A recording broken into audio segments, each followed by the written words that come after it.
ওয়ালা তুলকু বিআইদিকুম ইলা তাহলুকা। আল্লাহ বলে, বান্দা নিজেকে নিজে ধ্বংসের দিকে ঠেলে দিও, নিজেরে নষ্ট করো না, বরবাদ করো না। কোরআনে আল্লাহ বলছে, আমার বান্দা নিজেকে বরবাদ করে দিও, আমারে ভুলো না বান্দা, ক্ষতিগ্রস্ত হয়ে আমারে ভুলে কেউ লাভবান হয় না। তুমি কেমনে হইবে? তোমার চাইতে কত বুদ্ধিমান, কত শক্তিধর, কত ক্ষমতাশালী আমি পৃথিবীতে ধ্বংস করছি, তুমি কে? আওয়ালাম ইয়ালাম আন্নাল্লাহা ক্বাদ আহলাকা মিন ক্বাবলিহি মিনাল কুরুন মান হুয়া আশাদ্দু মিনহু কুওয়াতান ওয়া আকসারু জামা। কারুনকে আল্লাহ বলছে এই কথা, এটা কোরআনের আয়াত।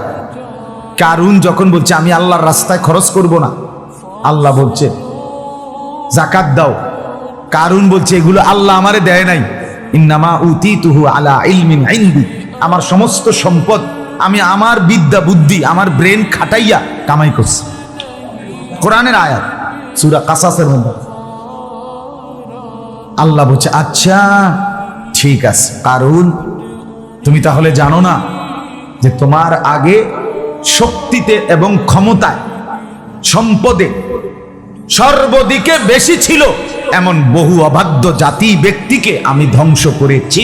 তোমারও একটু দেখাইতে আছি স্যাম্পল। ওয়াখাসাফনা বিহি ওয়া বিদারিহিল আরদ।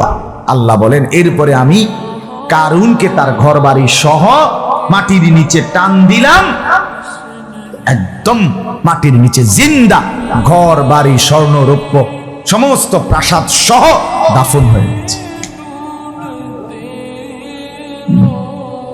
গতকালকেও কোরআনে আছে, লম্বা সুন্দর, যদি এটা বলতাম, গতকালকেও যারা কারুনের সাথে মুসাফা করছে, আপনি ভাগ্যবান, চেহারাটা আপনি তেল তিল্লা, শরীরটা দেখলে মাশাআল্লাহ নয়ন জুড়ায়, আমার আডা দেখলে চলাফেরা দেখ আল্লাহ দিছেও আমাদের সুখ বাইয়া বাইয়া পড়তে আছে, আমি পয়সা দেখতে।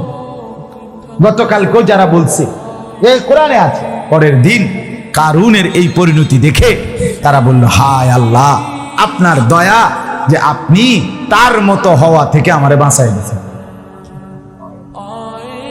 আয় খোদা, কালকে রাত যদি তার ঘরে থাকতাম তো আমিও টানা করে দিতাম। আল্লাহ না রক্ষা করছে, 10টা 11টার দিকে বাইরে গেছি,